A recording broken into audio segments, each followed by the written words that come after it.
In the past several months alone, it feels like IMX has just been growing out of control. Dozens of games have entered launch, and even if they haven't, they have started releasing their closed beta playtests or have some very soon coming up. Now, you guys know I love the IMX ecosystem. Gas-free gaming is the only way to do blockchain gaming. There are some other great chains as well, things like Ronin, AVAX is doing some great stuff, Arbitrum's alright, and many others at Polygon. They're all doing fantastic things, and I will make videos about them if you'd like. But for now, we're just going to stick with the IMX blockchain. I am most familiar with it, but more importantly, 4 out of 5 of the games I would have chosen for this ended up being on IMX anyways, and so I thought it might be good to narrow the focus so that people who really love this ecosystem just like myself can get a lot out of it. And so without further ado, let's go through them. The first thing I should say is I have several honorable mentions for games. We're going to run through these quickly, and then I'm going to get to the top 5. The first of these is actually Wagme Defense. Now, I haven't played it a whole lot, but once it gets a facelift, it doesn't feel too snappy. I can see this being a genuinely great mobile game. I do enjoy the gameplay, but I feel like it doesn't have all the UI elements and other effects in, and a mobile game needs to feel really snappy. Right now, I drop a unit on the board, and it feels like it takes like a 0.1 seconds too long to appear, or some of the animations and graphics are a little bit weak at the moment, but I'm really looking forward to the future of this game. The other one is Space Nation for similar reasons, where I haven't played it as much as I'd like, but I love a good space and flight sim, and Space Nation is a really cool game of what I've played so far. Not only that, but I'm eager to see them continue to do things like large-scale raid battles. I wish I could participate in one of them, and incorporate further MMO elements into the game. I really like where it's taking the spacefaring genre in general, so I think it's going to be awesome, and it had some of the best trailers in all of Web3, let's put it that way. The next one here is Pool Masters. I have not played it yet, but it is coming out later this year, and I really can't wait to play it. 8-Ball Pool on the mobile is one of the most popular games of all time, and I normally fade Web3 versions of them when they don't look as good, but Pool Masters looks fantastic. The effects, everything. I think it's really going to capture the hearts of many mobile gamers. The next one here is Gods Unchained. This is one of the oldest and most sustainable crypto games. Honestly, it's a pretty great TCG, and it holds itself against the other TCGs that are really starting to crowd the NFT space at this point. But in addition to all that, it got onto mobile, and this is a huge win for the game as a whole, and it's still one of the most in-depth and best TCGs that there are, next to Parallel, of course, but those two are really leading the pack. The last one here, which is a TCG but is very different style, is actually Cross the Ages. I've only played this for 1 or 2 matches. To be honest, it was really hard for me to understand. However, once I better learn the ropes, I will be insanely addicted to this game. I feel like once you get good at the game, it's like Marvel Snap levels of addiction, but this thing is actually so much fun, and it has one of the most insane communities, and it's the most slept on game in the entire Web3 world. I can't wait to play it more, but the reason it's not going into my top 5 is because the game, it lacks a little bit of something. It throws you in a tutorial, but I didn't get a whole lot else from it, and the effects are pretty cool, but it's quite confusing. It's decently intuitive, but it's quite a complicated game until you start to play it quite a bit. And so for that reason, it's not like the best Web3 game in the world, but I'm really looking forward to its future, probably more than most things, and I can't wait to keep up to date with that. So the only thing I should say before we go into the top 5 here is don't forget to keep in mind that I have plenty of my own biases. I love strategy games, especially anything on a large scale, think Civilization or StarCraft 2, and I also love battle royales, and have played Pokemon games my entire life. So when it comes to general strategy games, battle royales as my shooter of choice, or creature collecting genre, they are my top 3 favorites. I don't even know what genres this doesn't include. A whole host of mobile gaming, let's put it that way. I do love city builders, but that's not quite up there like the other things, and a lot of those other sorts of games I just don't love that much. So with that, let's jump into number 5. Anyone who knows me knows that I love the ETH Lizards and Lizard Labs, but what you might not know is they have evolved far beyond just an NFT project. They are now a gaming DAO that is building infrastructure, handing out alpha, and my personal favorite, allowing any individual to invest into new gaming projects on the ground floor. Jump into their Discord today to learn about the future of crypto gaming, as their token launch is right around the corner. And thanks again to Lizard Labs for sponsoring this video. 5. Block Lords. Block Lords is another sleeper hit from IMX, and although it is not finished yet, it's got one of the highest potentials out of any game. You can download and play it right now on the Epic Game Store. I've been waiting for them to add their combat systems for over a year, and I feel like it is right around the corner at this point. I expect it to come in Q3 2024. Currently in the game, you can build up your farm and cooperate with others to build up regions and play the marketplace. All of this is great. It's not for everyone, but it's great. It's doing everything you want from a grand strategy game, which is one of my favorite genres ever. I used to play them a lot when I was younger, things like Travian and Vela. And when PvP comes out, it will completely change the way the game is played. Right now, I see the game as almost like a mini game. When PvP comes out, it will be one of the best Web3 games that exists right now. Unfortunately, the one downside of this game is the farm is very manual. It's not unfun, like you can definitely sink hours into it, but you can't do that day in and day out. And it's definitely not as passive as typical games of this genre are, which is their own design decision, and I think it's actually a really cool decision. It just would have been nice for us to have PvP and things like that before they even released the farm, which is a little bit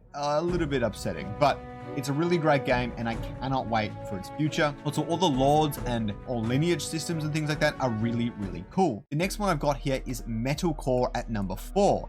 Metalcore has another closed beta test coming up soon, and they've done well to build out the core gameplay loops first. Not only that, but the game is actually really, really fun. If you're into shooters in general or large-scale shooter warfare like Battlefield and Battlefront, Metalcore is the game for you. If you love mechs, Metalcore is also the game for you. Although you need to come in with friends to really get the most out of the game, they've captured the fun and excitement of driving and destroying mechs. The world is a bit empty and barren right now, which is my major gripe with the game, but I expect to fill up quickly, and this has a huge, one of the biggest addressable markets out of genres in general, and I expect it to hit massive player numbers once it's fully fleshed out. So keep your eyes on Metalcore, I assure you. The number 3 here is probably going to shock some people, and they are not paying me to say this, I promise you, okay? This would have been on my list either way. Number 3 is Guild of Guardians. At first, I did not think I would enjoy Guild of Guardians as much as I do. It's very classic gacha, and I enjoy a gacha game. I played Raid, AFK, and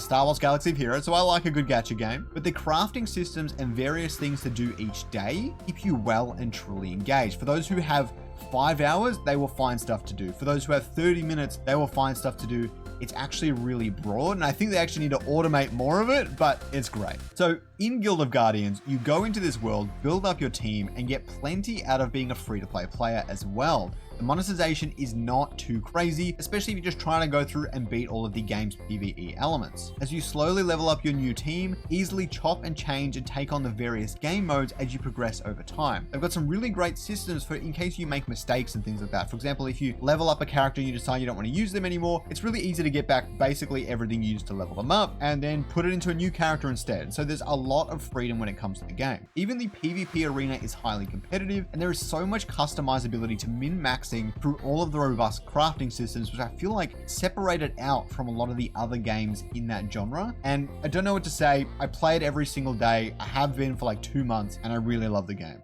Okay, I just do. Number 2 here, okay, is Shardbound. Shardbound is something else. A little quick backstory is Shardbound was actually developed by a Web 2 studio that was developing Shardbound that eventually shut down. I can't remember why. They eventually shut down, but many years later, a Web 3 company said, a team bought Shardbound and said, we want you to finish this game off. We want you to finish making the game. And Shardbound was like, cool, and we'll add Web 3 elements. Sure. Web 3 is best suited to TCGs in general. So there's no issue to that. It does not make the gameplay worse. And in fact, the Shardbound team is very conscious of making sure the gameplay is good and then adding the NFT elements, and they do a really fantastic job with that. Now, as for the game itself, it's an insanely refreshing take on the TCG genre. It almost makes me mad when I play more traditional TCG games now. Honestly, it has ruined me a bit. I hope every TCG games go down this tactics route at some point now. You build your deck of cards each turn and place them on a Shardbound's X grid, a grid that also has line of sight systems and different height levels on the map. It's very cool the way they've set it up. The amount of deep strategy in this game is next level. The best part is it's surprisingly intuitive. You don't need to be a big TCG enthusiast to enjoy playing the game, if you're not that good to begin with. It has this unique simplicity to it, makes it really clear what you have to do every turn. I think that's because you don't have all these crazy effects. The effects are all very visual and 3D on the board, which makes it really easy to understand. In something like Parallel, you have all this text you have to read where it's like, if you summon this, summon a clone, and you'll learn that stuff over time. But with Shardbound, it's very different. The effects are very much, I have this much attack and this much health, and if I have a shield, it's super obvious. So it's very intuitive to play. Not to knock other TCGs, they're all fantastic as well, but Shardbound is the most intuitive TCG I have ever played before. I recommend jumping into their Discord and going hard for a playtest spot in the future. I will hopefully give some away in the future as well. So trust me, keep this one on your radar. And the number one game is Illuvium. The worst part about these lists is my number one pick is predictable. Let me put it that way.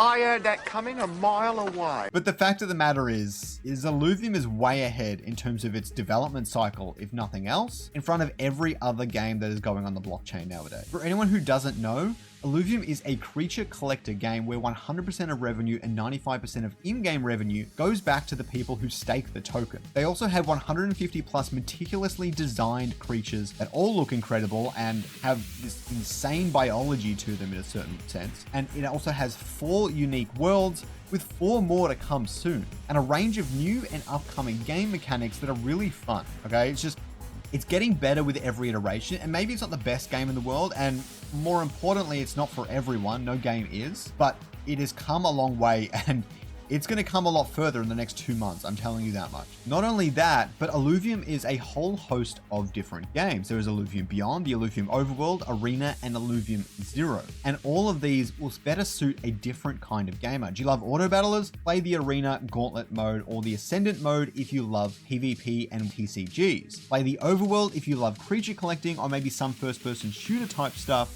Or play Illuvium Zero if you love city builders on the phone. Then they're also going to probably add a battle royale at some point, which is a different person altogether. All of these games are fantastic and they've all been building simultaneously. Imagine when all the effort goes into just one new game coming out every single year, this thing is going to grow rapidly. All that being said, you'd be foolish to not at least download the game for free on the Epic Game Store and try it out for yourself to see what I'm talking about. Now, if you haven't tried the game, please click the link in the description to play Illuvium right now.